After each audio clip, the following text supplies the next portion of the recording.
I'd rather die than be touched by a black doctor. The winter morning was bitter cold when Edward Collins collapsed in his study. A man once powerful and proud now lay helpless on a hardwood floor, gasping for breath. His housekeeper screamed and called 911. Within minutes, sirens pierced the icy air. Edward, 68 years old, was a retired businessman with everything money could buy: cars, property, luxury, except a good heart. Literally. But Edward wasn't just known for his wealth. He was known for his nasty temper and an attitude stuck in the past. He made no effort to hide his racist views. He'd make snide comments at restaurants, treat his staff poorly, and scoff whenever he saw people of color in positions of authority.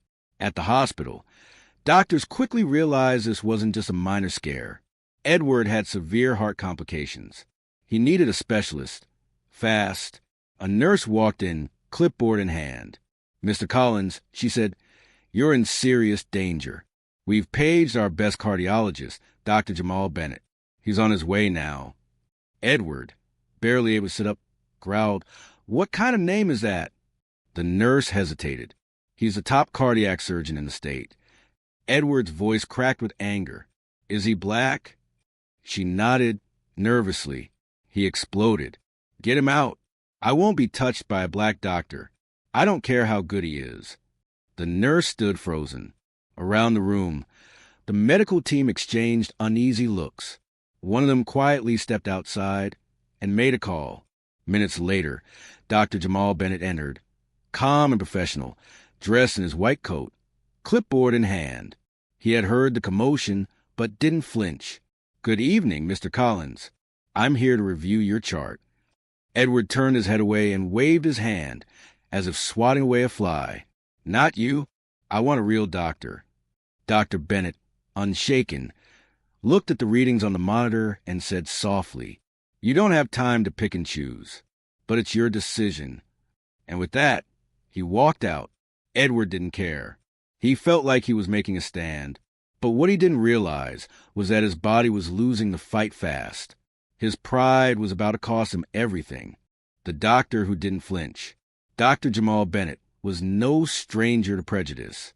He had faced it in medical school, in elevators, in grocery stores, even in hospital hallways where he had just saved someone's life.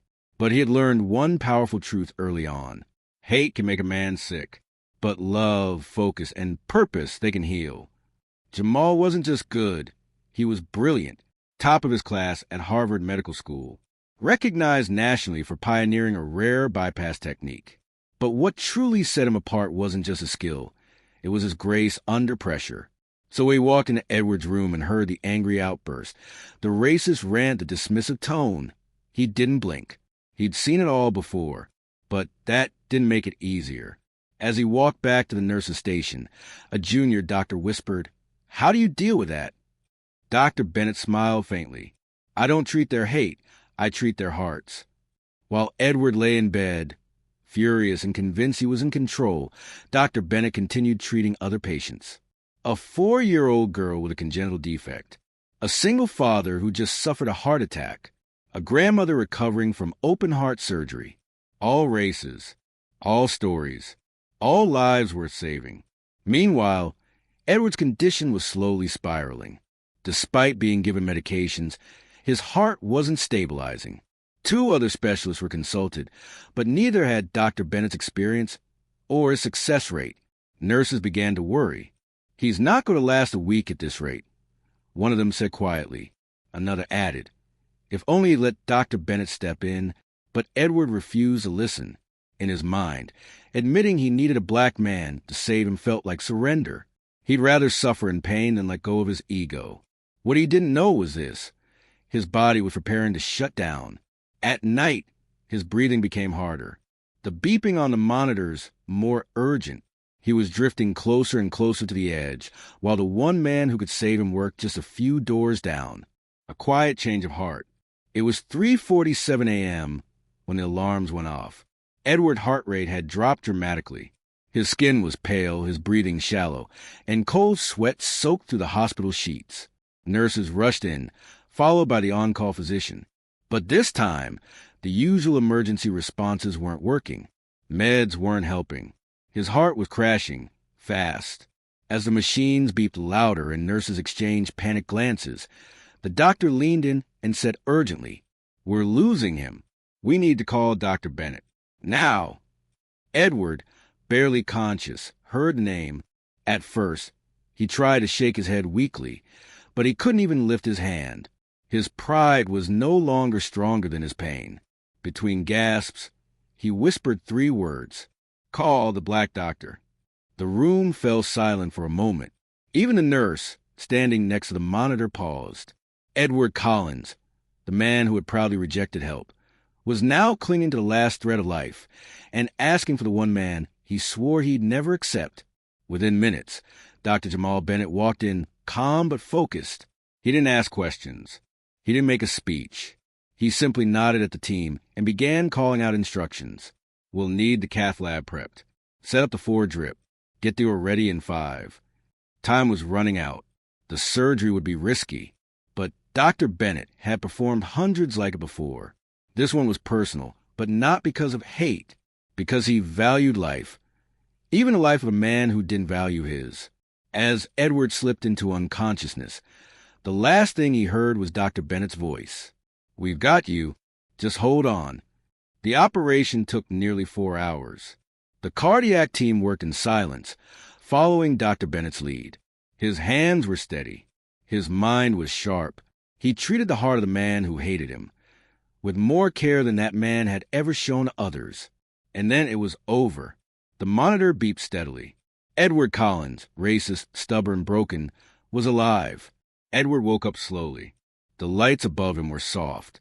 The sharp scent of antiseptic lingered in the air. His throat was dry, and his chest ached from the surgery. As his eyes adjusted, he realized he was still alive. He blinked. For a moment, he didn't understand how.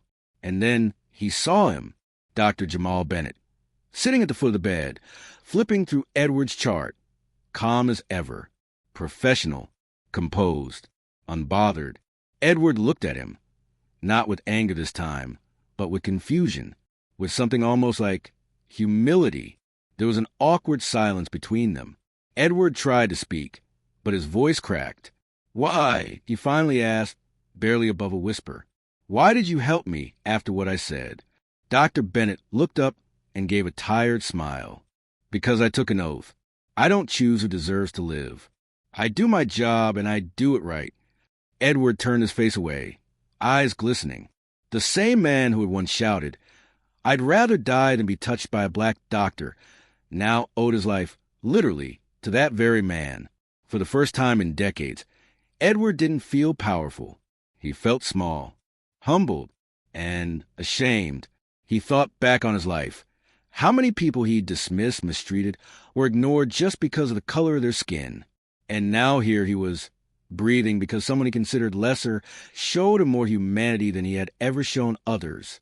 Edward Collins wasn't just healing physically. He was awakening emotionally. Over the next few days, Edward stayed in recovery, and each morning, Dr. Bennett checked on him with the same level of care he gave every other patient. No bitterness, no lectures, no ego, just grace. Edward watched how the hospital staff respected Dr. Bennett, how patients smiled when he entered the room, how he talked gently to a scared child one room over, how he stayed after hours to comfort a woman who had just lost her husband. Every moment became a lesson for Edward. He began to realize something painful but true. The only person who had ever looked less in that room was him. Weeks passed.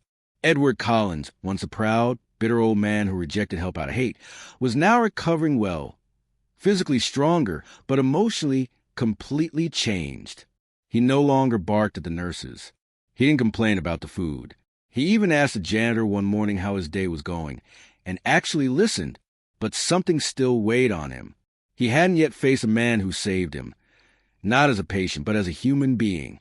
So one bright afternoon, Edward stood nervously outside Dr. Bennett's office, holding a letter in his shaking hands. Not a legal document, not a complaint, but something far more difficult for him to write. A letter of gratitude and an apology. He knocked.